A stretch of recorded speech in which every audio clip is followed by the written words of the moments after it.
Hello everybody, how are you today? Welcome to our TOEFL, Cambridge and IELTS certification classes. My name is Rodrigo and I'm officially a Cambridge examiner for the speaking part of the test. And this is Pandora. Say hi, Pandora. Hi! So, if you haven't subscribed to my channel yet, please click on the link below and make sure you follow all of our classes, alright? And today, we are going to continue with the augmentatives and diminutives of adjectives. Basically, at Cambridge, TOEFL and IELTS, if you keep using the adverb very to say very happy, very cold, very nice, very intelligent, that won't give you extra marks. That's why we need to learn new adjectives. So you're going to get a wide range of vocabulary, alright? So, let's have a look at some of the adjectives I prepared for you today. Let's have a look, Pandora. So, the first one, instead of saying very cold, you can say it's freezing, okay? So, most of the year it's freezing in Russia, alright? So, I don't say it's very cold in Russia. You can say, oh, it's freezing this morning, so please take a jacket and a blouse with you. So it's freezing this morning instead of it's very cold this morning, alright? That's the easy one. Let's move to the next one, which is very strong. Instead of saying very strong, you can say forceful. Let me give you some examples. The opposition leader led a very forceful attack on the government in parliament this morning. Okay, a very forceful attack. That's a good collocation. Another example. She has a very forceful personality which will serve her well in politics. So she has a very forceful personality instead of using a very strong personality. Okay? Or just forceful personality. So you don't need to use the word very. If you say forceful, that's already meaning very strong. Okay? So let's move to the next word. Instead of saying very huge, we can say colossal, alright? So in the center of the hall is to the colossal wooden statue, decorated in ivory and gold. So a colossal statue, a huge, very huge statue. Next example. You're asking a colossal amount of money for the house. So, a substantial amount of money. Very much money. Alright? Excellent. Instead of saying very calm, like my dog is right now, she's very calm, you can use the word serene. Like, Mary has a lovely serene face. Okay? A very calm face. I could see some fish beneath the serene surface of the ocean. So, the serene surface, it means no waves on the ocean, right? Excellent. Instead of using very ugly, I can say hideous, okay? So, instead of saying that girl is very ugly, I can say she's just hideous. Instead of saying that car is very ugly, it's hideous. The house is very ugly, it's hideous. Alright? So I don't need to say very ugly. The next word is very small. If you refer to women in general, you can say petite, which basically means not just small, but very thin and attractive at the same time. Alright? So I can say she was dark and petite, as all his wives had been. Okay? So basically she was thin and attractive and small, right? And petite often is spelled with an E at the end when we refer to women. Okay? If we do not use the E at the end, then that is a different meaning, but we're not going to see this one in this class. Alright? Now let's see the next one, which is very funny. Instead of using very funny, you can say he's hilarious. Okay? So he's told me a hilarious joke. he's a hilarious person. He has a hilarious personality. Okay, he's a hilarious character, right? So that's a very easy one. Instead of saying very quiet, we can say hushed. Okay, we can use that for places and atmosphere. For instance, I can say to you, like, he stood up to address a hushed courtroom. So the courtroom was hushed. It was very quiet and peaceful because the judge is there. It's a very serious atmosphere. Right? People are still speaking hushed tones. So when you say hushed tones, you mean very quietly tone. For example, if we're talking about a murder, you can say people are still speaking hushed tones of the murders. Okay. So nobody wants to talk very loudly about what has happened. Basically, that's what it means. Okay. Now the next one is very short. So instead of using very short, you can say brief. For example, the minister gave a brief speech. We are arranging to have a brief meeting this morning, so a very short meeting. And Queen Elizabeth gave a very brief announcement or speech yesterday. It was her 5th announcement in, I don't know, in 68 years. So it was a brief speech, brief announcement. Alright? Let's continue. Now, instead of using very dry, we can say it's arid. Okay? Again, arid. So the desert is so arid that nothing can grow there. So the desert is very dry, it's arid. Okay? And I love taking pictures of arid landscapes. You know, beautiful places in the United States with arid landscapes, you know, like Grand Canyon, you know, it's beautiful. Go ahead. Next one.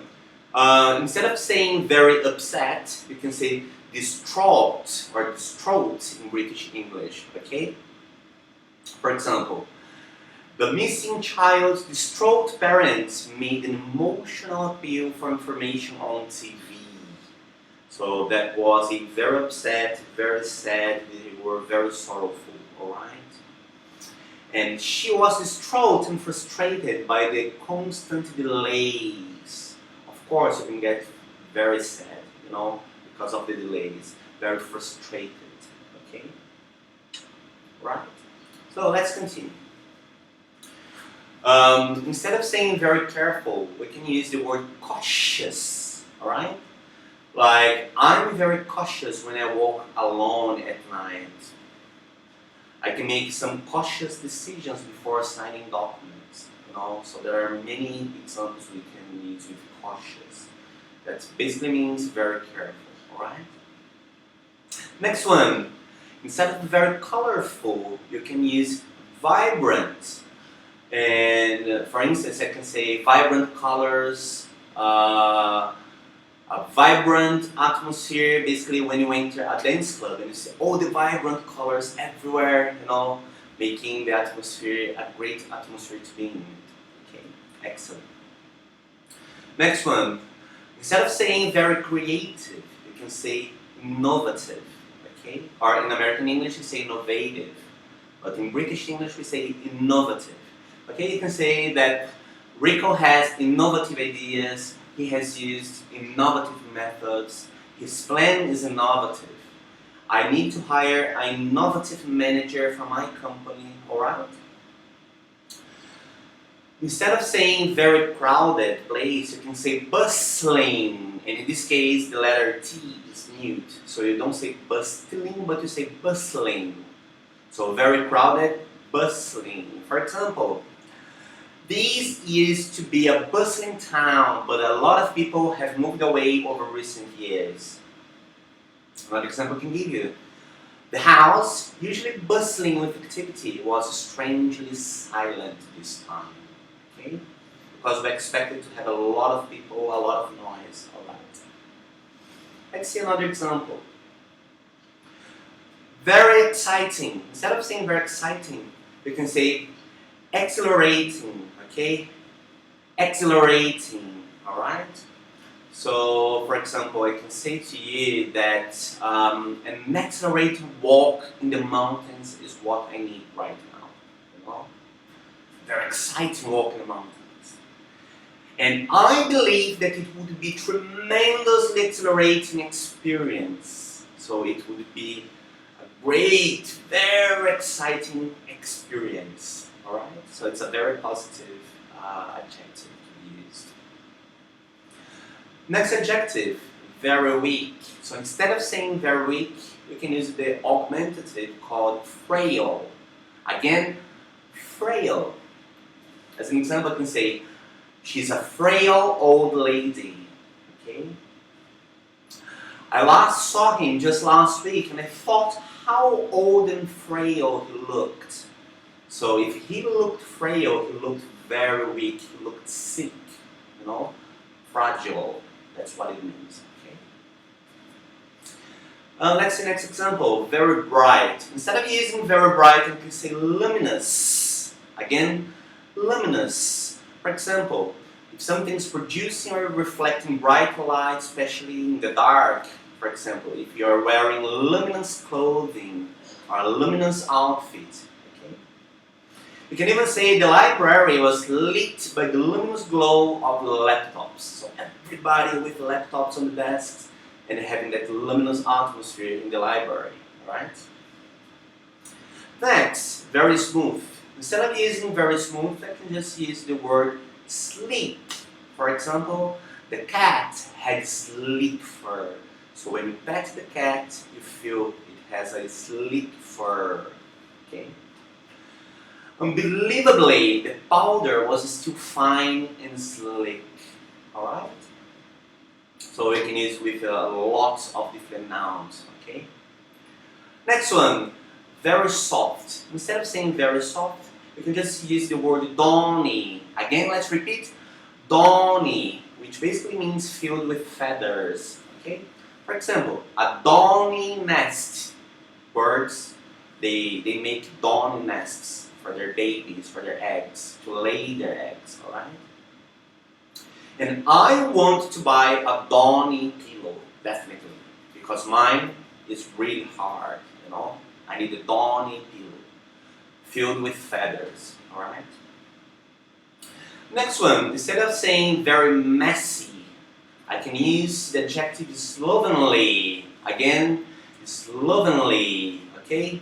So, if a person has a slovenly appearance, basically the person looks untidy, the person looks dirty, alright? So, and I can use for other things as well. For example, I have to improve my slovenly habits.